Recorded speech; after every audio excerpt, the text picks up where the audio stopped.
Welcome back, everyone. One of the things I always think about is how good is some of the cheapest products that Apple makes, including their iPhones, Apple Watches, and their iPads, even their MacBooks, to be honest. But their iPads are one of the craziest deals in my opinion, especially the cheapest iPad that Apple makes currently, the iPad 8th generation. Now, to be honest, obviously it's not like, in my opinion, a MacBook replacement, but for those of you who maybe don't want to spend that much money on a MacBook, technically getting the iPad 8th generation is one of the cheapest ways of getting into the Apple ecosystem completely. I mean, you can have an iPad and you can utilize essentially every single thing that Apple provides, including, all the iCloud things that they released last year, the Apple Pencil, which is another really awesome thing. You can even do iMessage, FaceTime, all those things with an iPad, and the iPad 8th generation is going to be lasting for a long amount of time. So this is one of those iPads and one of those Apple devices that is extremely good for the value. Now, this thing wasn't released even a year ago, but it just doesn't feel that outdated, even though it does have a little bit of an older body. Apple does a really good job with these specific, iPads,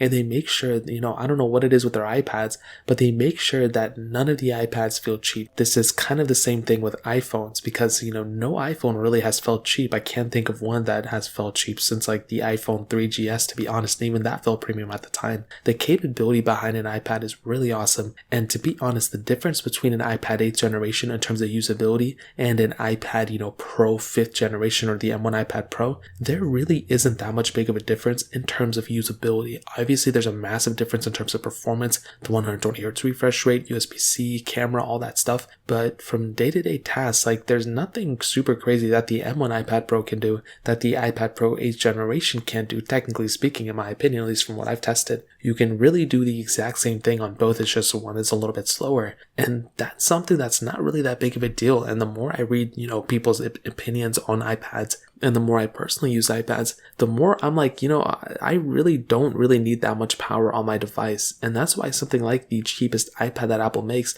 is still a really good deal. The fact that this thing has that much capability, the fact that this thing has still a fairly new chipset, and it has a back camera, front camera, you can take FaceTime calls, and you have a long supported iPad. I mean, this thing's going to be supported for a very long amount of time. Just screams to me that this is a really, really good deal. So for those of you who are contemplating whether you want an iPad, like this one, or you want the more expensive iPad Pros, or you want even a MacBook Pro, what I will tell you is that if you're contemplating either an iPad or a MacBook, I would 100% recommend buying a MacBook. Those things are hard to replace, but if your use case is just, reading notes and typing notes and doing some, web browsing, who says that nowadays, going on the internet, Instagram, things like that, and you don't plan on doing any super intensive desktop related things, things like super high-end editing video, which the iPad, can easily do. But if you're not planning on building out websites and, coding and this and that, getting the iPad 8th generation, the cheapest iPad that Apple makes, if it, changes in the future, is still a very good deal. And I think it's a pretty good idea. Obviously, it's not perfect. It's going to have a lot of, problems,